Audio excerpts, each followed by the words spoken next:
Hello dear friends, आप सभी का वेलकम आपके अपने यूट्यूब चैनल तनु क्लासेस में। दोस्तों आज की इस वीडियो में हम लोग करने वाले हैं इंटरमीडिएट एग्जामिनेशन 2022 में जो आपका फिजिक्स का परीक्षा होगी उसी का दोस्तों आज हम लोग मोस्ट वीवीआई ऑब्जेक्टिव क्वेश्चन करने वाले हैं। दोस्तों आपको मालूम होगा टोटल आपको 70 ऑब्जेक्टिव देगा, 70 में से दोस्तों आपको ओनली 35 ऑब्जेक्टिव को सोल्व करना है, ठीक है। इसलिए दोस्तों इस वीडियो में मैं आपको टोटल 70 ऑब्जेक्टिव कराऊंगा और 70 में से दोस्तों आपको टारगेट लेके चलना है कि कम से कम 65 ऑब्जेक्टिव आपको सही करना है। कम से कम कितना?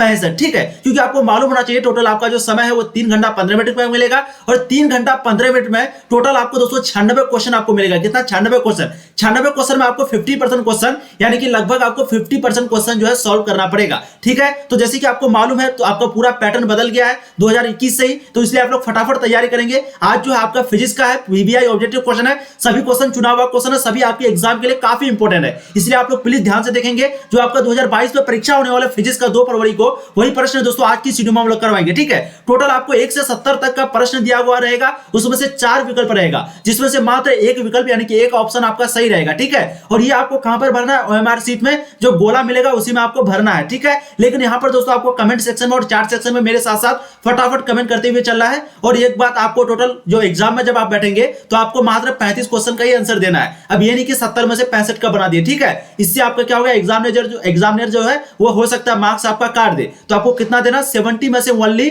35 क्वेश्चन का ही आंसर देना है। फिलहाल यहां पर मेरे वीडियो में यानी कि कमेंट सेक्शन में, चैट सेक्शन में अब फटाफट सभी क्वेश्चन का आंसर देते हुए चलिए, ठीक है। कम से कम आपको 70 में से 65 रखना है टारगेट, आपको कम से कम इतना बनाना है और 70 में से 70 जो बना लेंगे बहुत अच्छी बात है, ठीक है। चलिए पहला क्वेश्चन देखिए आपके स्क्रीन पर, सभी क्वेश्चन चुनिंदा है, ध्यानपूर्वक देखेंगे। जो भी क्वेश्चन आपसे नहीं बने प्लीज उसको नोट करेंगे और बार बार उसको रिवीजन करेंगे, क्योंकि सभी क्वेश्चन बहुत ही ज्यादा इंपॉर्टेंट है आपके एग्जाम के लिए, ठीक है। चलिए पहला क्वेश्चन आपके स्क्रीन पर, दो वैद्युत क्षेत्र रेखाएं एक दूसरे को किस कोण पर काटती है। यहां पर सिंपली क्वेश्चन पूछ रहा है कि दो इलेक्ट्रिक फील्ड लाइन यानी कि वैद्युत क्षेत्र रेखाएं जो है एक दूसरे को किस कोण पर काटती है, 90 डिग्री, 45 डिग्री, 30 डिग्री या फिर नहीं काटती है। इसका जो राइट आंसर है बिल्कुल आपका हो जाएगा वो है नहीं काटती है। क्योंकि अगर दो वैद्युत क्षेत्र रेखाएं एक दूसरे को काटेगी तो यहां पर दो दिशा बनेगा यानी कि दो डायरेक्शन बनेगा, जो कि इंपॉसिबल है, ठीक है। यानी कि वैद्युत क्षेत्र रेखाएं जो है उसका सिर्फ एक ही दिशा होता है, वो कभी दो दिशा ऐसे ऐसे करके दो दिशा जो है कभी नहीं बनाती है। तो इसका जो यहां पर राइट आंसर है बिल्कुल आपका ऑप्शन डी हो जाएगा, दो वैद्युत क्षेत्र रेखाएं एक दूसरे को कभी नहीं काटती है। अब देखिए नेक्स्ट क्वेश्चन नंबर 2,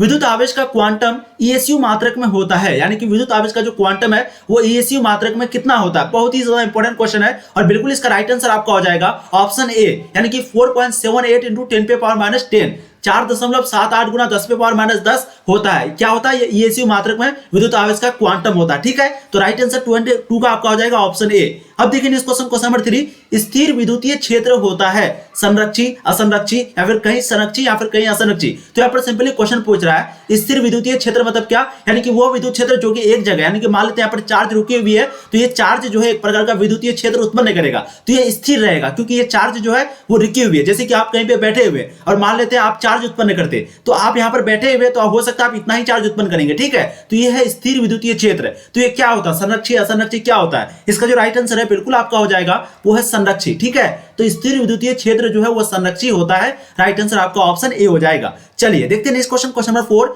एक ही पदार्थ के धातु के दो गोले ए और बी दिए गए हैं। अब एक पर क्यू चार्ज है तथा दूसरे पर माइनस क्यू। अब आप बताएंगे फटाफट कि क्या ए का मान बढ़ेगा, बी का मान बढ़ेगा यानी कि द्रव्यमान बढ़ेगा या फिर कुछ नहीं होगा, कोई प्रभाव नहीं पड़ेगा। देखिए यहाँ पर सिंपली आपको आंसर बता रहे हैं, बहुत ही कॉन्सेप्चुअल क्वेश्चन है, लॉजिकल क्वेश्चन है, समझिए। सबसे पहले यहां पर आपको दो गोला दिया हुआ है, एक ए दिया हुआ है एक बी दिया हुआ, ठीक है। यहां पर बताया गया आपको कि ए पर जो है प्लस क्यू चार्ज, ए पर क्या है प्लस क्यू है और बी पर क्या है माइनस क्यू है। अब हम लोग जानते हैं कि माइनस जो है यानी कि माइनस क्यू जो है वो हमेशा किसी को खींचता है, मतलब माइनस को जो है खींचने की प्रवृत्ति होती है। तो ऑटोमेटिक बात है जिसको खींचने की प्रवृत्ति रहेगी तो सारा चीज जो है इधर आके रहेगा, इलेक्ट्रॉन इधर आके रहेगा। जब इलेक्ट्रॉन इधर के आके रहेगा तो बी का द्रव्यमान क्या होगा? बढ़ जाएगा। बिल्कुल 4 का राइट आंसर आपका ऑप्शन बी हो जाएगा, बी का द्रव्यमान बढ़ेगा। बहुत ही आसान क्वेश्चन, इंपोर्टेंट क्वेश्चन, यही सब क्वेश्चन आपको एग्जाम में देखने को मिलेगा। सभी क्वेश्चन सीधे आपके परीक्षा में पूछने को मिलेगा। जी हाँ दोस्तों, फटाफट आप लोग आंसर दीजिए। इलेक्ट्रॉन का विशिष्ट आवेश होता है, इलेक्ट्रॉन का विशिष्ट आवेश, कई बार ये क्वेश्चन आपके एग्जाम में पूछे जा चुके हैं। अब बिल्कुल इसका राइट आंसर आपका हो जाएगा 1.8 into 10 पे पावर 11 कूलम पर केजी। क्या हो जाएगा? 1.8 into 10 पे पावर 11 कूलम पर केजी। ये जो है आपका हो जाएगा इलेक्ट्रॉन का विशिष्ट आवेश, ठीक है। चलिए देखते हैं नेक्स्ट क्वेश्चन नंबर 6। डिबाई मात्रक है आवेश का, विभव का, विद्युत द्विध्रुव आघूर्ण का या फिर कोई नहीं। ये जो डिबाई मात्रक जो होता है वो किस चीज का होता है? चार्ज का होता है, विभव पोटेंशियल का होता है, फिर विद्युत द्विध्रुव आघूर्ण का होता है। यहाँ पर जो इसका राइट आंसर होगा बिल्कुल आपका हो जाएगा वो है विद्युत द्विध्रुव आघूर्ण का। ये जो डिबाई मात्रक है वो किसका होता है? विद्युत द्विध्रुव आघूर्ण का। चलिए अब देखते हैं नेक्स्ट क्वेश्चन नंबर 7।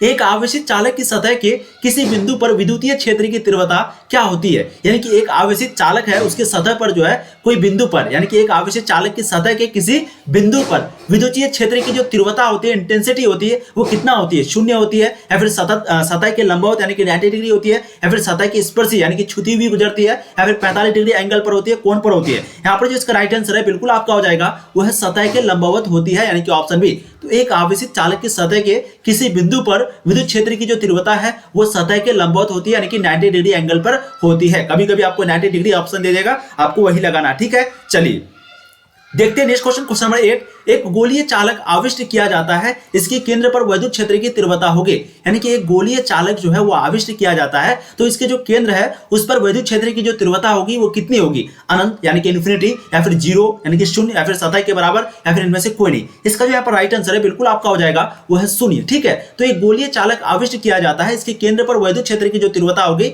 वो कितनी होगी? वो 0 होगी। राइट आंसर आपका ऑप्शन बी हो जाएगा। अब देखते हैं नेक्स्ट क्वेश्चन नंबर 10। समानांतर प्लेट संधारित्र के प्लेटों के बीच परावैद्युत पदार्थ डालने पर संधारित्र की जो धारिता होती है वो क्या होता है? यानी कि दो समांतर प्लेट संधारित्र है, दो समांतर का मतलब क्या हो गया? समांतर का मतलब हो गया जिसका हम लोग फॉर्मूला लगाते हैं। समांतर के लिए कौन सा फॉर्मूला लगाते हैं? फटाफट बोलेंगे आप लोग। देखिए ये दोनों चीज आप समझ लीजिए, कभी कभी आपको न्यूमेरिकल भी इससे पूछा जाता है जो कि बहुत ही आसान न्यूमेरिकल होता है। अगर आपको कभी भी सरणि क्रम दे दे तो सरणि क्रम के लिए आपको फॉर्मूला लगाना है 1/C1 plus 1/C2 plus 1/C3। ये किसका फॉर्मूला निकल गया? ये फॉर्मूला निकल गया दोस्तों 1/C इक्विवेलेंट का, ठीक है। ध्यान रखेंगे 1/C इक्विवेलेंट बराबर होता है 1/C1 plus 1/C2 plus 1/C3। ये जो है आपका किसके लिए फॉर्मूला निकलता है? ये फॉर्मूला निकलता है श्रेणी क्रम के लिए। अब समांतर क्रम जो होता है वो उल्टा होता है। उल्टा का मतलब यानी कि C इक्विवेलेंट बराबर हो जाएगा C1 plus C2 plus C3। बहुत आसान होता है, ठीक है। सबसे पहले आप लोगों को वॉइस और वीडियो क्वालिटी सब बहुत अच्छी आ रही है, चलिए बहुत अच्छी आ रही है। तो कभी भी अगर आपको पूछ दे कि समांतर प्लेट का फॉर्मूला यानी कि समांतर प्लेट पर कोई भी क्वेश्चन आ जाए तो आपको ये वाला फॉर्मूला लगाना है, ठीक है। C इक्विवेलेंट बराबर C1 plus C2 plus C3,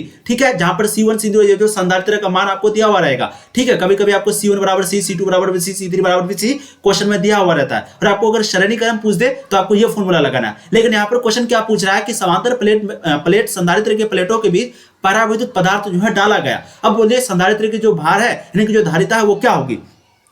automatic बैठा, इसका राइट आंसर आपका ऑप्शन ए हो जाएगा। बढ़ता है उसका जो धारिता होगी वो क्या होगी? बढ़ेगी। बिल्कुल राइट आंसर आपका ऑप्शन ए हो जाएगा। आप लोग हो सके तो स्क्रीनशॉट ले लीजिए जिस बच्चे को नहीं मालूम है, ठीक है। चलिए अब देखते हैं क्वेश्चन नंबर 11। यदि दो आवेशों की दूरी बढ़ा दी जाए तो आवेशों की विद्युतीय स्थिति ऊर्जा जो है वो क्या होगा? उसका मान बढ़ जाएगा, घट जाएगा, अपरिवर्तित रहेगा, या फिर बढ़ भी सकता है, घट भी सकता है। अब ये भी थोड़ा सा कॉन्सेप्चुअल क्वेश्चन है, क्वेश्चन को ध्यान से समझिए। देखिए दो आवेश है, अब हो सकता है इधर माइनस हो, इधर प्लस हो, या फिर इधर प्लस हो, इधर माइनस हो। इसी तरीके से हो सकता है क्योंकि यहाँ पर दो आवेश का बात हो रहा है। तो अगर दो आवेश की दूरी को हम लोग बढ़ा देंगे तो आवेश का जो विद्युतीय स्थितिज ऊर्जा है यानी कि जो रुकी हुई स्थितिज ऊर्जा है वो क्या होगा? उसका मान क्या होगा? मान लेते हैं ये माइनस है, ये प्लस है, दो आवेश है, ये प्लस माइनस इस तरीके से हो सकता है, या फिर एक ऐसे करके हो सकता है, एक ऐसे करके हो सकता है। तो यहाँ पर डिपेंड करता है सिचुएशन पर। अगर ये प्लस प्लस दूर भागेगा, ये प्लस प्लस रहेगा तो ऑटोमेटिक है ये दूर भागेगा तो इसका दूरी क्या होगी? बढ़ जाएगी। अगर ये प्लस और माइनस रहेगा तो यहाँ पर क्या होगा? इसकी दूरी जो है घटेगी, ठीक है। तो अब यहाँ पर सिंपली क्वेश्चन पूछ रहा है कि स्थितिज ऊर्जा का जो मान है वो क्या होगा? देखिए 11 का जो यहाँ पर राइट आंसर है बिल्कुल आपका हो जाएगा वो है बढ़ भी सकता है, घट भी सकता है। वो डिपेंड करता है कि चार्ज क्या रहेगा। अगर मान लेते हैं दूरी कम रहेगा तो एनर्जी जो है वो दूरी पर भी डिपेंड करता है। तो इसलिए यहाँ पर पूछ रहा है कि अगर चार्ज पर वो डिपेंड करता है तो इसका जो राइट आंसर है वो क्या होगा? बढ़ भी सकता है और घट भी सकता है, ठीक है। तो क्वेश्चन नंबर 11 का राइट आंसर हो गया आपका ऑप्शन डी। चलिए अब देखते हैं इस क्वेश्चन नंबर 12। किसी संधारित्र की धारिता जो है वो व्युत्क्रमानुपाती होती है प्लेट के क्षेत्रफल के, या फिर प्लेटों के बीच जो माध्यम की परावैद्युकता उसके, या फिर प्लेटों के बीच की दूरी के, या फिर इनमें से कोई नहीं। तो किसी, फटाफट आप लोग आंसर देंगे, ठीक है।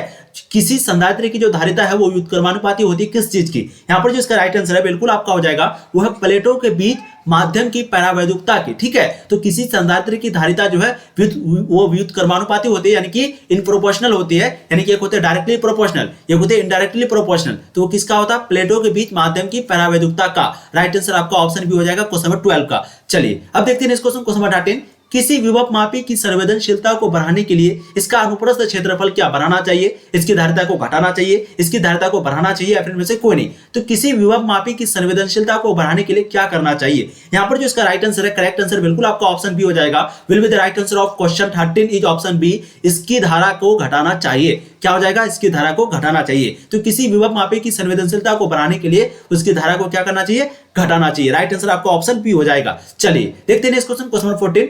अलग अलग त्रिज्याओं के दो गोलों पर समान आवेश दिए जाते हैं तो विभव होगा, यानी कि मान लेते हैं कितना छोटा गोला है, एक बड़ा गोला है। अब आपको क्वेश्चन क्या पूछ रहा है कि अलग अलग त्रिज्या, मतलब ये छोटा त्रिज्या है और ये बड़ा त्रिज्या है, क्योंकि अलग अलग पूछा है। तो अलग अलग त्रिज्या का दो गोला दिया हुआ, उस पर समान आवेश है। समान आवेश का मतलब अगर यहाँ पर क्यू चार्ज है तो यहाँ पर भी क्यू चार्ज है, ठीक है, दिए जाते हैं। तो विभव जो होगा वो क्या होगा, किस पर ज्यादा होगा विभव, छोटे गोले पर, बड़े गोले पर, दोनों गोले पर समान होगा, या फिर गोले पर, पदार्थ की प्रकृति पर। तो 14 का जो राइट आंसर है बिल्कुल आपका हो जाएगा छोटे गोले पर ज्यादा होगा, क्योंकि हम लोग जानते हैं जिसकी क्षेत्रफल कम होगी तो इस पर अगर चार्ज रहेगा तो वो ज्यादा दिखेगा। मान लेते हैं एक प्रकार का वॉल्यूम समझ सकते हैं, जैसे वाटर बोतल है। वाटर बोतल अगर छोटा रहेगा तो उसमें पानी भरेंगे तो वो तुरंत भर जाएगा। तो वही चीज है, यहाँ पर जो छोटे गोले पर ज्यादा होगा, ठीक है, समान आवेश दिया जाएगा तो विभव जो है वो किस पर होगा, वो छोटे गोले पर ज्यादा होगा, ठीक है। राइट आंसर आपका ऑप्शन ए हो जाएगा क्वेश्चन नंबर 14 का। चलिए देखते हैं नेक्स्ट क्वेश्चन, क्वेश्चन नंबर 15, बहुत ही ज्यादा इंपॉर्टेंट। एक समविभवी तल के एक बिंदु से दूसरे बिंदु तक ले जाने में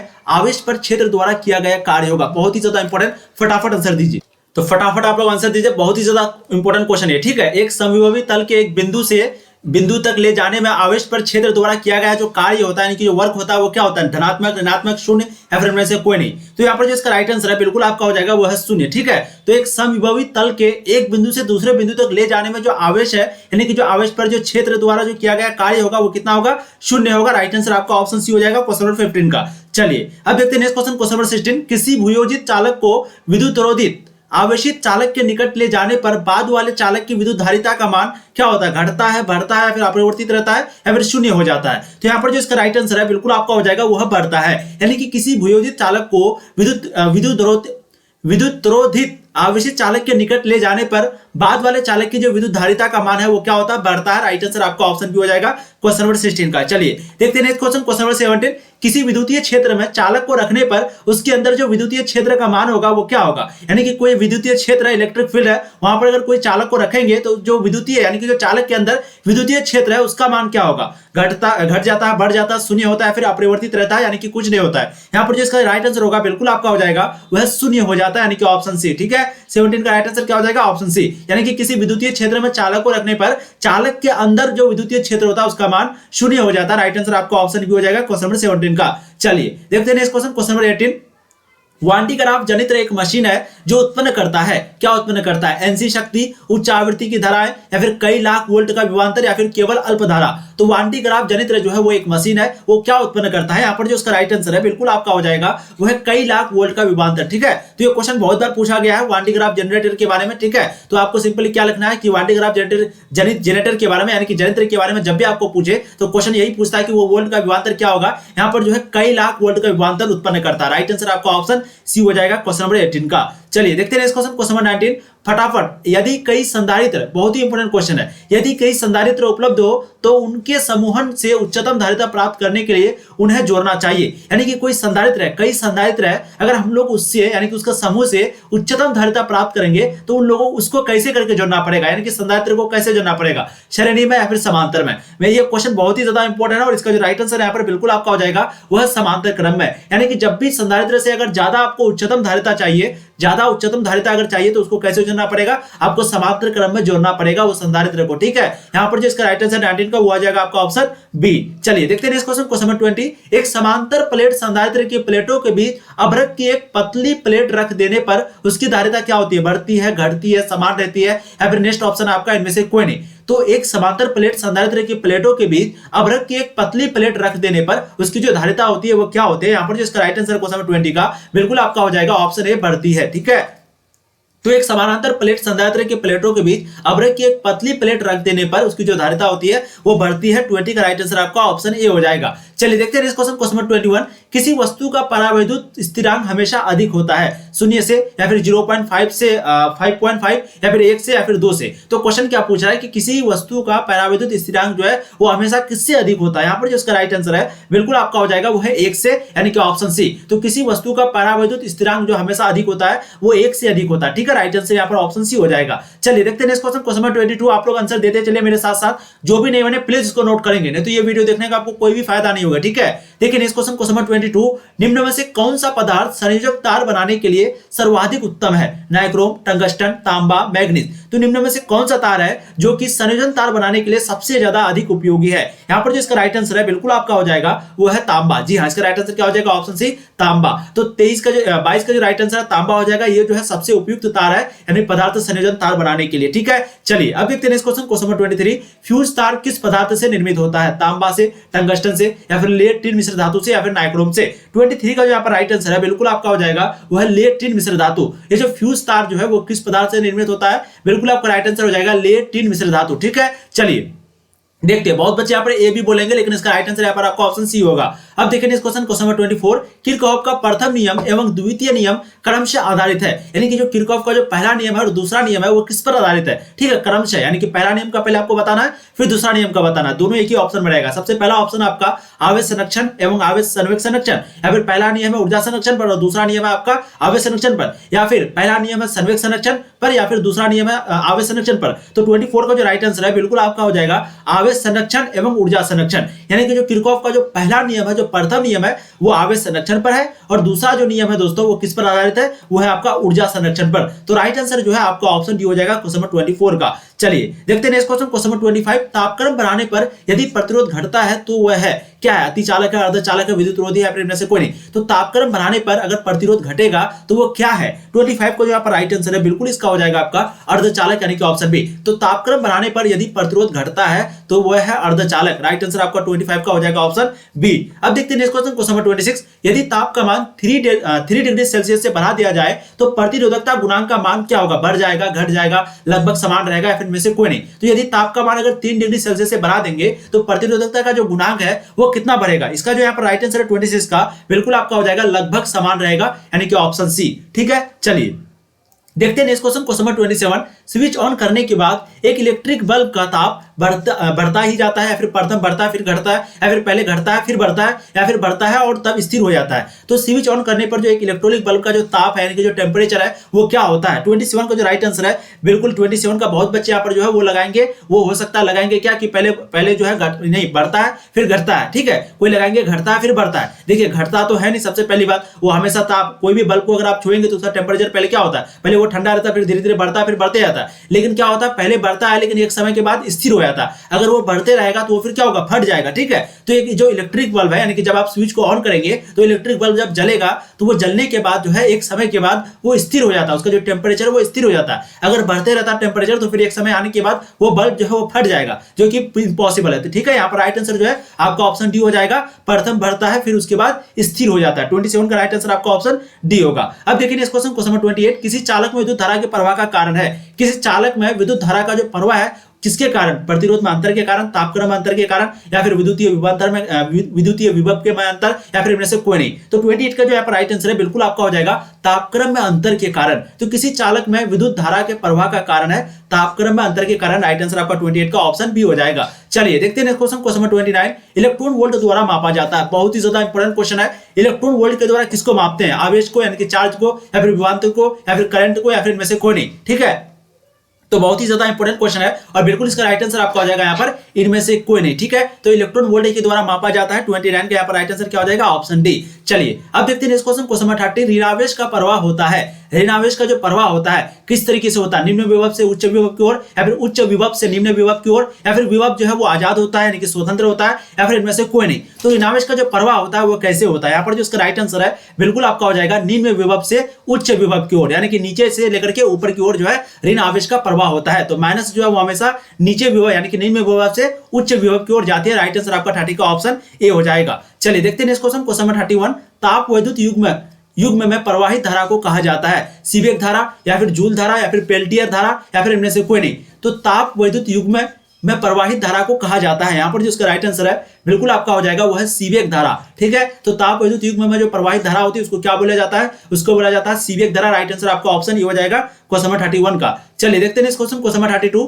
व्हीटस्टोन ब्रिज का व्यवहार किया जाता है यानी कि किसके मापने में, यानी कि व्हीटस्टोन का जो प्रयोग है वो किसके लिए किया जाता है? विद्युत वाहक बल या फिर धारा का या फिर प्रतिरोध का या फिर चार्ज का यानी कि आवेश का। यहाँ पर जो 32 का राइट आंसर है बिल्कुल आपका ऑप्शन सी हो जाएगा प्रतिरोध का। तो व्हीटस्टोन ब्रिज का जो व्यवहार है यानी कि जो प्रयोग है वो क्या मापने में किया जाता है? वो आपका प्रतिरोध को मापने में किया जाता है। राइट आंसर 32 का हो जाएगा ऑप्शन सी। ठीक है, चलिए अब देखते हैं इस क्वेश्चन नंबर 33। ताप वैद्युत युग्म एक साधन है जो रूपांतरित करता है। बहुत ही ज्यादा इंपॉर्टेंट क्वेश्चन है, देखिए समझिए। ताप वैद्युत युग्म एक साधन है जो कि रूपांतरित करता है विद्युत ऊर्जा को उष्मा ऊर्जा में या फिर यांत्रिक ऊर्जा को उष्मा ऊर्जा में या फिर उष्मा ऊर्जा को विद्युत ऊर्जा में या फिर इनमें से कोई नहीं। तो ये जो ऑप्शन आपको क्वेश्चन पूछ रहा है कि ताप वैद्युत युग्म जो है वो एक साधन है जो किसको किस में बदलता है। यहाँ पर जो इसका राइट आंसर है बिल्कुल आपका हो जाएगा दोस्तों वो है उष्मा, यानी कि उष्मा ऊर्जा को विद्युत ऊर्जा में बदलता है। ये जो ताप वैद्युत है 33 का राइट आंसर आपका ऑप्शन सी हो जाएगा। ताप वैद्युत युग्म एक साधन है जो कि रूपांतरित करता है उष्मा ऊर्जा को विद्युत ऊर्जा में। राइट आंसर आपका ऑप्शन सी हो जाएगा। चलिए अब देखते हैं नेक्स्ट क्वेश्चन नंबर 34। किसी चालक का विशिष्ट प्रतिरोध होता है तापमान बढ़ने से, यानी कि किसी चालक का जो विशिष्ट प्रतिरोध होता है, प्रतिरोध बढ़ता है वो किसके बढ़ाने से? तापमान बढ़ने से यानी कि टेम्परेचर बढ़ने से, या फिर अनुप्रस्थ काट के क्षेत्रफल बढ़ने से, या फिर लंबाई घटने से, या फिर अनुप्रस्थ काट क्षेत्रफल घटने से। तो किसी चालक का जो विशिष्ट प्रतिरोध है वो बढ़ता है किसकी वजह से? यहाँ पर जो 34 का राइट आंसर है बिल्कुल आपका हो जाएगा ऑप्शन ए, तापमान बढ़ने से यानी कि टेम्परेचर बढ़ने से किसी चालक का विशिष्ट प्रतिरोध बढ़ता है। ये क्वेश्चन आप 10th क्लास में भी पढ़े होंगे कि टेम्परेचर के बढ़ने से यानी कि तापमान के बढ़ने से जो है तार का जो प्रतिरोध है वो क्या होता है? बढ़ता है, यानी कि रेजिस्टेंस जो है वो बढ़ता है।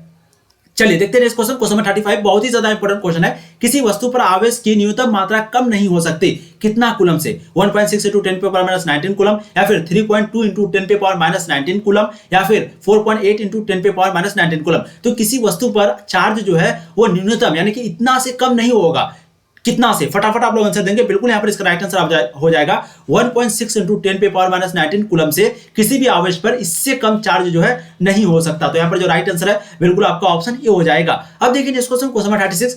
विद्युत आवेश का क्वांटम ईएसयू मात्रक में होता है। विद्युत आवेश का क्वांटम जो है वो ईएसयू मात्रक में कितना होता है? यहाँ पर जो इसका राइट आंसर है बिल्कुल आपका हो जाएगा। मैं आपको शुरू में ये क्वेश्चन आया था, फिर से क्वेश्चन रिपीट है, बहुत ही इंपॉर्टेंट क्वेश्चन है। बिल्कुल इसका राइट आंसर आपका हो जाएगा 4.78 × 10⁻10। ठीक है, तो विद्युत आवेश का जो क्वांटम है वो ईएसयू मात्रक में यानी कि ईएसयू में कितना होता है? 4.78 × 10⁻10। राइट आंसर आपका ऑप्शन ये हो जाएगा क्वेश्चन नंबर 36 का। चलिए देखते हैं इस क्वेश्चन नंबर 37। स्थिर विद्युतीय क्षेत्र होता है, फिर से वही क्वेश्चन आपका संरक्षी, असंरक्षी या फिर कई संरक्षी। तो क्वेश्चन देखिए क्या पूछ रहा है कि स्थिर विद्युतीय क्षेत्र जो है वो होता है। स्थिर विद्युतीय का मतलब मैंने आपको बताया कोई चार्ज जो है वो रुकी हुई है, तो जब चार्ज रुकी हुई रहेगी तो उसके बाद जो विद्युत क्षेत्र वो उत्पन्न करेगा उसी को स्थिर विद्युतीय क्षेत्र बोलते हैं। तो यहाँ पर जो इसका राइट आंसर है बिल्कुल आपका हो जाएगा वो है संरक्षी। तो स्थिर विद्युतीय क्षेत्र जो है वो क्या होता है? संरक्षी होता है। राइट आंसर आपका ऑप्शन ए हो जाएगा। ठीक है, चलिए देखते हैं नेक्स्ट क्वेश्चन नंबर जाएगा आपका 38। बहुत ही इंपॉर्टेंट क्वेश्चन है। जब लाल शर्ट पर हरा प्रकाश डालेंगे तो वह दिखाई देगा काला, पीला, हरा, इनमें से कोई नहीं। तो जब हम लोग लाल शर्ट पर हरा प्रकाश डालेंगे तो वह दिखाई देगा किस प्रकार? काला दिखाई देगा, पीला दिखाई देगा, हरा दिखाई देगा, या फिर इनमें से कोई नहीं। तो यहाँ पर जो 38 का राइट आंसर है बिल्कुल इसका राइट आंसर आपका हो जाएगा। बहुत ही इंपॉर्टेंट क्वेश्चन है, बिल्कुल इसका राइट आंसर आपका हो जाएगा काला। ठीक है, तो जब लाल शर्ट पर हरा प्रकाश डालेंगे तो वह किस प्रकार दिखाई देगा? वो काला दिखाई देगा। राइट आंसर आपका 38 का बिल्कुल आपका ऑप्शन ए हो जाएगा। चलिए देखते हैं इस क्वेश्चन हो जाएगा आपका 39। जब दो प्रकाश तरंगे व्यक्तीकरण करती है तो कुछ बिंदुओं पर अंधेरा हो जाता है, तो इस बिंदु की प्रकाश ऊर्जा कहां चली जाती है? उष्मा में बदल जाती है, प्रकाश ऊर्जा का पुनर्वितरण हो जाता है, या फिर प्रकाश का विद्युत में रूपांतरण हो जाता है, फिर इनमें से कोई नहीं। तो जब दो प्रकाश तरंगे व्यक्तीकरण करती है तो कुछ बिंदुओं पर अंधेरा हो जाता है, तो उस बिंदु की जो प्रकाश है यानी कि जहां पर अंधेरा हो जाता है तो उसका जो प्रकाश है वो कहां चली जाती है? यानी कि ऊर्जा, प्रकाश का जो ऊर्जा है वो कहां चली जाती है? यहाँ पर जो 39 का राइट आंसर होगा बिल्कुल आपका हो जाएगा प्रकाश ऊर्जा का पुनर्वितरण हो जाता है। राइट आंसर ऑप्शन बी हो जाएगा। चलिए देखते हैं इस क्वेश्चन नंबर 40। बहुत ही ज्यादा इंपॉर्टेंट क्वेश्चन है। क्वेश्चन को पहले आप लोग ध्यान से पढ़िए। जब प्रकाश का अपवर्तन होता है तो निम्नलिखित में से कौन परिवर्तन नहीं होता है? जब प्रकाश का अपवर्तन होता है तो निम्नलिखित में से कौन परिवर्तित नहीं होता है? तरंग दैर्घ्य यानी कि वेवलेंथ, या फिर फ्रीक्वेंसी यानी कि आवृत्ति, या फिर स्पीड, या फिर आयाम। बहुत ही ज्यादा इंपॉर्टेंट क्वेश्चन है और बिल्कुल 40 का जो राइट आंसर है आपका हो जाएगा आवृत्ति। तो जब प्रकाश का अपवर्तन होता है तो निम्नलिखित में से कौन परिवर्तित नहीं होता है? वो होता है आवृत्ति जो है वो परिवर्तित नहीं होता। राइट आंसर 40 का ऑप्शन बी हो जाएगा। ठीक है, चलिए बहुत ही इंपॉर्टेंट क्वेश्चन ये भी आपका। आप देखते हैं नेक्स्ट क्वेश्चन नंबर 41। उत्सर्जन रेखीय स्पेक्ट्रम प्राप्त होता है। चलिए ये भी क्वेश्चन जो आपका बहुत ही ज्यादा इंपॉर्टेंट क्वेश्चन है, ठीक है। उत्सर्जन रेखीय स्पेक्ट्रम प्राप्त होता है तो कैसे? सोडियम वाष्प लैंप से, या फिर सूर्य के प्रकाश से, या फिर विद्युत लैंप से, या फिर मोमबत्ती से। ये जो उत्सर्जन रेखीय स्पेक्ट्रम है वो कहां से प्राप्त होता है, ठीक है। 41 का जो राइट आंसर है बिल्कुल आपका हो जाएगा, जी हाँ, इसका राइट आंसर आपका क्या हो जाएगा? सोडियम वाष्प लैंप से, यानी कि ऑप्शन ए। तो उत्सर्जन रेखीय स्पेक्ट्रम जो प्राप्त होता है वो सोडियम वाष्प लैंप से प्राप्त होता है, ठीक है। चलिए अब देखते हैं नेक्स्ट क्वेश्चन, क्वेश्चन 42। बहुत ही इंपॉर्टेंट क्वेश्चन है, फिर से देखिए क्वेश्चन। एक वस्तु निम्न ताप पर उस प्रकाश को अवशोषित करती है जो वह ताप दीप्त अवस्था में उत्सर्जित करती है। ये ताप दीप्त अलग अलग है, ठीक है, यहाँ पर अलग अलग लिखा हुआ है। तो एक वस्तु निम्न ताप पर उस प्रकाश को अवशोषित करती है जो कि वह ताप दीप्त अवस्था में उत्सर्जित करती है। इस नियम को प्रतिपादित किया गया न्यूटन के द्वारा, किरचॉफ के द्वारा, फिर फ्राउनहोफर के द्वारा, या फिर फैराडे के द्वारा। तो फटाफट 42 नंबर क्वेश्चन का आंसर देंगे और इसका राइट आंसर बिल्कुल आपका हो जाएगा। फटाफट 42 नंबर क्वेश्चन का आंसर देंगे, ठीक है। चलिए इस क्वेश्चन को मैं पेंडिंग रखता हूं, ये क्वेश्चन का जो है आंसर मुझे अभी क्लियर मालूम नहीं है। अगर आप लोगों को किसी को मालूम है तो प्लीज कमेंट कर दीजिए, अगर नहीं मालूम है तो कोई बात नहीं, मैं नेक्स्ट वीडियो में जो है इसको बता दूंगा। क्वेश्चन नंबर 42, ठीक है। चलिए अब देखते हैं नेक्स्ट क्वेश्चन, क्वेश्चन नंबर 43। चुंबकीय, यहाँ पर ये चुंबकीय लिखा हुआ है, तो चुंबकीय प्रेरण के समय के साथ बदलने से किसी बिंदु पर उत्पन्न होता है, यानी कि चुंबकीय प्रेरण के समय के साथ बदलने से किसी बिंदु पर जो उत्पन्न होता है क्या होता है? गुरुत्वीय क्षेत्र उत्पन्न होता है, या फिर चुंबकीय क्षेत्र, या वैद्युत क्षेत्र, या फिर इनमें से कोई नहीं। 43 का जो यहाँ पर राइट आंसर है बिल्कुल आपका हो जाएगा, वो है वैद्युत क्षेत्र, यानी कि इलेक्ट्रिक फील्ड, ठीक है। तो चुंबकीय प्रेरण के समय के साथ बदलने से किसी बिंदु पर वैद्युत क्षेत्र यानी कि इलेक्ट्रिक फील्ड उत्पन्न होता है। राइट आंसर आपका ऑप्शन सी हो जाएगा, क्वेश्चन 43 का। चलिए देखते हैं नेक्स्ट क्वेश्चन, क्वेश्चन 44। ट्रांसफार्मर कार्य करता है केवल डीसी, केवल एसी, एसी और डीसी दोनों, या फिर इनमें से कोई नहीं। तो यहाँ पर जो 44 का राइट आंसर है बिल्कुल आपका हो जाएगा, वो है केवल डीसी, यानी कि ऑप्शन ए। तो ट्रांसफार्मर जो कार्य करता है बिल्कुल यहाँ पर राइट आंसर क्या हो जाएगा? ऑप्शन ए, केवल डीसी। चलिए देखते हैं नेक्स्ट क्वेश्चन, क्वेश्चन 45। ट्रांसफार्मर का क्रोड बनाने के लिए सबसे उपयुक्त पदार्थ निम्नलिखित में से कौन है? ट्रांसफार्मर का क्रोड बनाने के लिए सबसे उपयुक्त पदार्थ जो है निम्नलिखित में से कौन है? मुलायम इस्पात, तांबा, स्टेनलेस स्टील, या फिर अल्निको। बहुत ही इंपॉर्टेंट क्वेश्चन और बिल्कुल 45 का जो राइट आंसर है आपका हो जाएगा मुलायम इस्पात, यानी कि ऑप्शन ए। तो ट्रांसफार्मर का क्रोड बनाने के लिए सबसे उपयुक्त पदार्थ निम्नलिखित में से कौन है? वो है मुलायम इस्पात। राइट आंसर क्या हो जाएगा? ऑप्शन ए, क्वेश्चन नंबर 45 का, ठीक है। चलिए देखते हैं नेक्स्ट क्वेश्चन, क्वेश्चन नंबर 46। सरल सूक्ष्मदर्शी से बना हुआ प्रतिबिंब होता है आभासी और सीधा, काल्पनिक और उल्टा, वास्तविक और सीधा, वास्तविक और उल्टा। तो सरल सूक्ष्मदर्शी से बना हुआ जो प्रतिबिंब होता है वो कैसा होता है? यहाँ पर जो 46 का राइट आंसर है बिल्कुल आपका हो जाएगा, जी हाँ, आभासी और सीधा, यानी कि ऑप्शन ए। तो सरल सूक्ष्मदर्शी से बना हुआ जो प्रतिबिंब होता है वो आभासी और सीधा होता है। राइट आंसर आपका ऑप्शन ए हो जाएगा, क्वेश्चन नंबर 46 का। चलिए देखते हैं नेक्स्ट क्वेश्चन, क्वेश्चन 47। वह युक्ति जो वोल्टता को बढ़ा देता है उसे क्या कहते हैं? युक्ति जो कि वोल्टता को बढ़ा देता है उसे क्या कहते हैं? प्रतिरोध, अपचाई ट्रांसफार्मर, या फिर उच्चाई ट्रांसफार्मर, या फिर ट्रांसफार्मर। देखिए ये सब क्वेश्चन आपके एग्जाम में पूछे जाते हैं, सभी क्वेश्चन बहुत ही ज्यादा इंपॉर्टेंट है। आप लोग आराम पूर्वक ध्यान से क्वेश्चन को देखिए, ध्यान पूर्वक क्वेश्चन को देखिए और आंसर को कमेंट करने का कोशिश कीजिए। आपको टारगेट हमेशा लेके चलना, जब भी इस तरह का वीडियो लेके आएंगे 70 ऑब्जेक्टिव में से आपको कम से कम 65 ऑब्जेक्टिव आपको सही करना है, ठीक है। और एग्जाम में आपको वोल्टेज 35 का ही आंसर देना है, ठीक है। तो फटाफट क्वेश्चन 47 का जो आंसर देंगे आप लोग, युक्ति जो वोल्टता को बढ़ा देता है उसे क्या कहते हैं? बिल्कुल यहाँ पर इसका राइट आंसर आपका हो जाएगा अपचाई ट्रांसफार्मर, यानी कि ऑप्शन बी, ठीक है। तो युक्ति जो कि वोल्टता को बढ़ा देता है उसे कहते हैं अपचाई ट्रांसफार्मर। अब देखते हैं क्वेश्चन आपका 48। विद्युत चुंबकत्व के नियम अनुसार प्रकाश की निर्वात में चाल सभी जड़त्वीय निर्देश तंत्रों में होती है। विद्युत चुंबकत्व के नियम अनुसार प्रकाश की निर्वात में जो चाल है वो सभी जड़त्वीय निर्देश तंत्रों में होती है। समान, अलग अलग, अनिश्चित, या फिर इनमें से कोई नहीं। तो इसका जो 48 का जो यहाँ पर राइट आंसर है बिल्कुल आपका हो जाएगा, वो है समान। तो विद्युत चुंबकत्व के जो नियम है उसके अनुसार जो है प्रकाश जो है वो निर्वात में जो चाल है, यानी कि प्रकाश की जो चाल है वो निर्वात में किसी अगर कोई भी जड़त्वीय निर्देशन तंत्रों में होगी तो कितनी होगी? वो समान होगी। राइट आंसर जो आपका ऑप्शन ए हो जाएगा, क्वेश्चन नंबर 48 का। अब देखिए इस क्वेश्चन नंबर 49। एक समांतर प्लेट संधारित्र में पैरावैद्युतांक 6 वाला का पैरावैद्युत भरना है, प्लेटों के बीच की दूरी कितनी गुनी कर देने पर धारिता पूर्ववत बनी रहेगी? एक समांतर प्लेट संधारित्र में पैरावैद्युतांक 6 वाला पैरावैद्युत भरना है, प्लेट के बीच की दूरी कितनी गुनी कर देने पर धारिता पूर्ववत बनी रहेगी? यहाँ पर जो 49 का राइट आंसर है बिल्कुल आपका हो जाएगा, वो है 6 गुनी, यानी कि ऑप्शन ए क्या हो जाएगा? 6 गुनी। अब देखते हैं क्वेश्चन नंबर 50। एक गोलीय चालक आविष्ट किया जाता है, इसके केंद्र पर वैद्युत क्षेत्र की तीव्रता होगी। एक गोलीय चालक आविष्ट किया जाता है, इसके केंद्र पर वैद्युत क्षेत्र की जो तीव्रता होगी वो कितनी होगी? अनंत, शून्य, सतह के बराबर, या फिर इनमें से कोई नहीं। यहाँ पर जो 50 का राइट आंसर है बिल्कुल 50 का राइट आंसर आपका हो जाएगा, वो है शून्य, यानी कि ऑप्शन बी। तो एक गोलीय चालक आविष्ट किया जाता है, इसके केंद्र पर वैद्युत क्षेत्र की तीव्रता होगी, वो होगी दोस्तों राइट आंसर क्या हो जाएगा आपका? शून्य, ऑप्शन बी, ठीक है। चलिए अब देखते हैं नेक्स्ट क्वेश्चन हो जाएगा आपका 51। समांतर प्लेट संधारित्र के प्लेटों के बीच पैरावैद्युत पदार्थ डालने पर वही क्वेश्चन फिर से आ गया, वही क्वेश्चन यानी कि समांतर दिया हुआ, मैंने आपको करवाया अभी था ये क्वेश्चन, यानी कि इसी में यानी कि पहले क्वेश्चन क्या था कि समांतर प्लेट संधारित्र है, उसके बीच अगर कोई परावैद्युत पदार्थ रख देंगे तो संधारित्र की जो धारिता होगी बिल्कुल यहाँ पर इसका राइट आंसर क्या हो जाएगा, बढ़ती है, यानी कि ऑप्शन ए। ठीक है, चलिए देखते हैं इस क्वेश्चन नंबर 52। एक एकाकी चालक के लिए निम्न में से कौन अनुपात अचर होता है? एक एकाकी चालक के लिए निम्न में से कौन अनुपात अचर होता है? कुल आवेश बाटे विभव, या फिर दिया गया आवेश बाटे विभव, या फिर कुल आवेश का स्क्वायर, या फिर इनमें से कोई नहीं, कुल आवेश का वर्ग भी इसको बोलते हैं। ठीक है, तो 52 का जो यहाँ पर राइट आंसर है, बिल्कुल 52 का राइट आंसर आपका हो जाएगा कुल आवेश बाटे विभव, तो यानी कि राइट आंसर ऑप्शन ए। तो एक एकाकी चालक के लिए निम्न में से कौन सा अनुपात अचर होता है? यहाँ पर राइट आंसर हो जाएगा कुल आवेश बाटे विभव। ये जो है आपका ऐसे लिखा हुआ है, कुल आवेश ऊपर में लिखा हुआ, ठीक है, कुल आवेश ऊपर में लिखा हुआ है, नीचे में आपका विभव लिखा हुआ बट्टे में। ठीक है, चलिए अब देखते हैं इस क्वेश्चन नंबर 53। निम्न में से कौन सा पदार्थ संयोजक तार बनाने के लिए सर्वाधिक उत्तम है? नाइक्रोम, टंगस्टन, या फिर तांबा, या फिर मैग्नीज? तो कौन सा पदार्थ है जो कि संयोजक तार बनाने के लिए सबसे अधिक उत्तम है, सबसे ज्यादा यूजफुल है? 53 का जो यहाँ पर राइट आंसर है बिल्कुल आपका हो जाएगा वो है तांबा, यानी कि ऑप्शन सी। तो निम्न में से जो तांबा तार है वो संयोजक तार बनाने के लिए नहीं, सॉरी, इसका हाँ बिल्कुल इसका राइट आंसर आपका ऑप्शन सी तांबा हो जाएगा क्वेश्चन 53 का। ठीक है, चलिए देखते हैं इस क्वेश्चन नंबर 54। वहां पर जो है विद्युत फ्यूज पर पूछा था, तो फ्यूज का वहां आंसर दूसरा था। यहाँ पर आपको पूछा क्या कि कौन सा पदार्थ है जो कि संयोजक तार बनाने के लिए सबसे उत्तम है, तो यहाँ पर राइट आंसर आपका ऑप्शन सी तांबा ही लगेगा। ठीक है, चलिए देखते हैं इस क्वेश्चन नंबर 54। माइक्रो तरंग वे विद्युत चुंबक तरंग है जिनकी आवृत्ति परास जो है वो कितनी, माइक्रो हर्ट्ज में, मेगा हर्ट्ज में, या फिर जीगा हर्ट्ज में, या फिर हर्ट्ज में?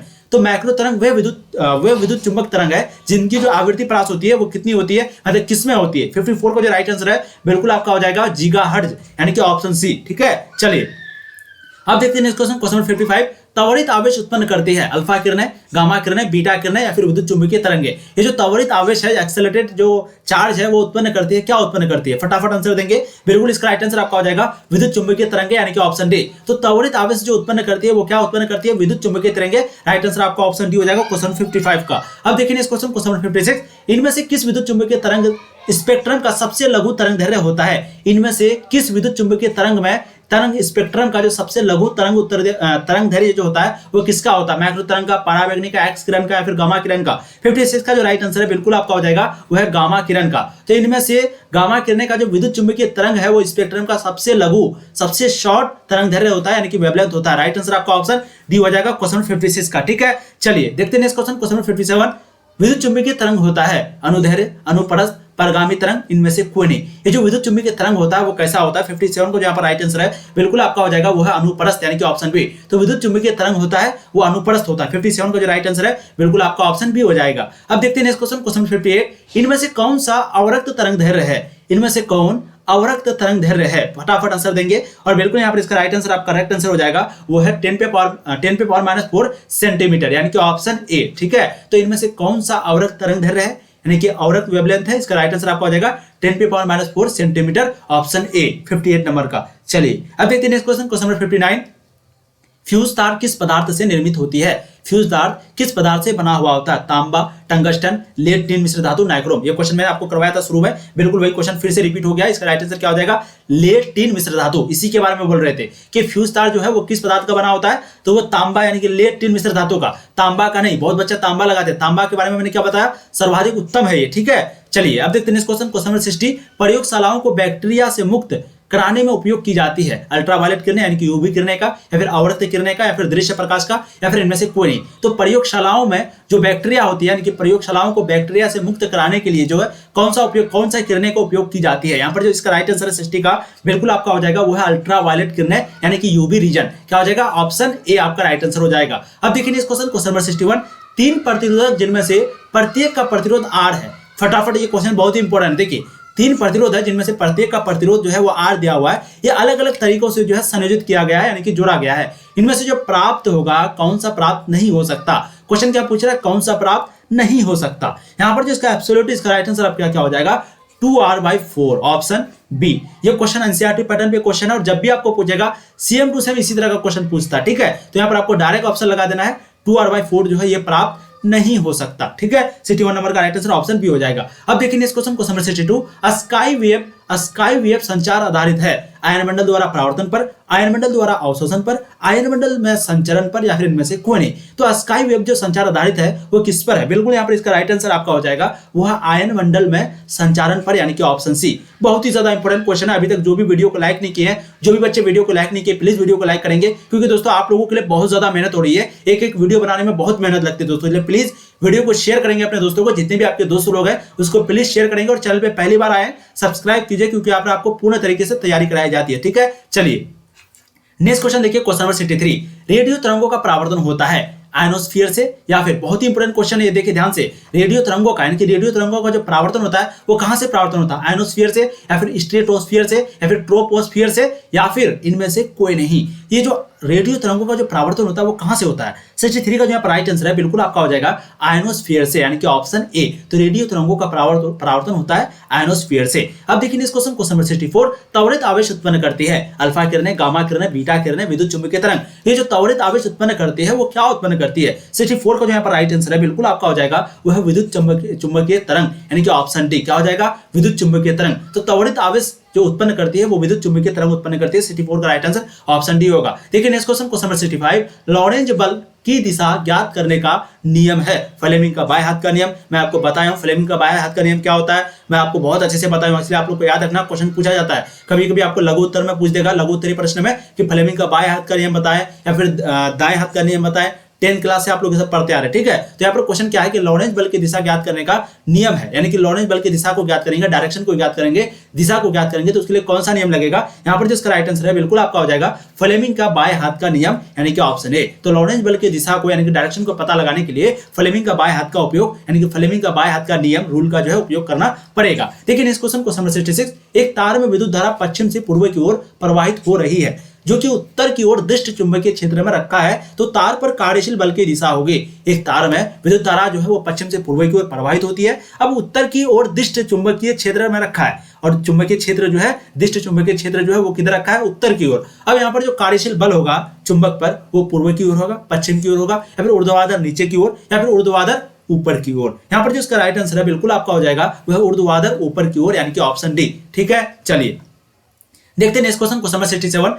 30 डिग्री सेल्सियस पर आवेशित कण चुंबकीय क्षेत्र में प्रवेश करता है, तो उसका जो पथ हो जाता है वो कैसा? वृत्ताकार, हेलिकल, दीर्घवृत्तीय, या फिर सीधी रेखा। तो 30 डिग्री सेल्सियस पर आवेशित कण चुंबकीय क्षेत्र में प्रवेश करता है, तो उसका जो पथ हो जाता है वो कैसा हो जाता है? बिल्कुल 67 का जो यहाँ पर राइट आंसर है आपका हो जाएगा हेलिकल, यानी कि ऑप्शन बी। तो 30 डिग्री सेल्सियस पर आवेशित कण चुंबकीय क्षेत्र में प्रवेश करता है, उसका पथ जो है वो हेलिकल हो जाता है। राइट आंसर आपका ऑप्शन बी हो जाएगा क्वेश्चन नंबर 67 का। देखिए नेक्स्ट क्वेश्चन, क्वेश्चन नंबर आपका 68। प्रकाश की किरण विचलित नहीं होती है समतल दर्पण से लंबवत परावर्तित होने पर, समतल दर्पण से तिरछी परावर्तित होने पर, या फिर प्रिज्म से होकर निकलने पर, या फिर आयताकार पट्टिका को समांतर सतह पर अपवर्तित होकर निकलने पर। तो प्रकाश की किरण जो है वो विचलित नहीं होती है। इसका जो यहाँ पर राइट आंसर है बिल्कुल आपका हो जाएगा वह आयताकार पट्टिका को समांतर सतह पर अपवर्तित होकर निकलने पर। राइट आंसर आपका ऑप्शन डी हो जाएगा क्वेश्चन नंबर 68 का। चलिए अब दो क्वेश्चन आपका बच गया, फटाफट आंसर देंगे। यदि डेनियल सेल को प्राथमिक कुंडली के सिरों के बीच जोड़ दे तो फलक्स में परिवर्तन होगा 10 वेबर, 20 वेबर, 0, या फिर इनमें से कोई नहीं। तो यहाँ पर जो इसका राइट आंसर है बिल्कुल आपका हो जाएगा वह है 0, यानी कि ऑप्शन सी। ठीक है, चलिए देखते हैं next question, question number 70। Lens की शक्ति का मात्रक है लैम्डा, कैंडेला, या फिर डायोप्टर, या फिर वाट। तो लेंस की जो शक्ति का मात्रक है वो क्या हो जाएगा? इसका जो राइट आंसर है बिल्कुल आपका हो जाएगा डायोप्टर, यानी कि ऑप्शन सी। ठीक है, चलिए तो दोस्तों आज हम लोग यहीं पे समाप्त करते हैं। टोटल 70 में से 70 क्वेश्चन सॉल्व किए। फटाफट सबसे पहले आप लोग बताएंगे कि आप लोग 70 में से टोटल कितना आप लोग का सही हुआ, और 100% आपको 70 में से ज्यादा आपको सही करना ही है, सॉरी तब 60 प्लस, यानी कि 65 प्लस। और इसी तरीके से आपको 2022 के लिए जो फिजिक्स एग्जाम होने वाला है 2 फरवरी को दोस्तों, उसी का यहाँ पर आपको पूर्ण रूप से तैयारी कराई जाती है। इसलिए अगर आपकी तैयारी अच्छी नहीं है, कुछ भी नहीं पढ़े तो कोई दिक्कत नहीं है, बस आप चैनल को सब्सक्राइब कर लीजिए, और जितने भी वीडियो डालते हैं उसको प्लीज अच्छे से देखिए। जो बच्चे पढ़ लिए हैं उसका रिवीजन हो जाएगा, जो नहीं पढ़े उसको एक बार करके याद हो जाएगा। और प्लीज जो भी क्वेश्चन आपसे नहीं बने उसको प्लीज सॉल्व करेंगे। और क्वेश्चन नंबर 42 का अगर आंसर किसी को आता है तो फटाफट कमेंट करेंगे, नहीं तो कोई बात नहीं, मैं नेक्स्ट वीडियो में उसको बता दूंगा। ठीक है, और जिसको कॉन्फिडेंस है वही कमेंट करेंगे। ठीक है, ऐसे ही आप लोग तैयारी करते रहिए, अच्छे से पढ़िए, वह मस्त से पढ़िए, क्योंकि देखिए टाइम बहुत कम है, लिमिटेड में, ज्यादा मस्ती उस्ती मत कीजिए, अच्छे से पढ़िए। ठीक है, चलिए जो भी बच्चे अगर लगता है कि कुछ नहीं पढ़े तो देखिए आपके जैसा बहुत सारे बच्चा है जो कुछ नहीं पढ़ा लेकिन वो अभी पढ़ाई में लग गया है, तो आप भी लग जाए, अच्छे से पढ़ाई करें। All the very best.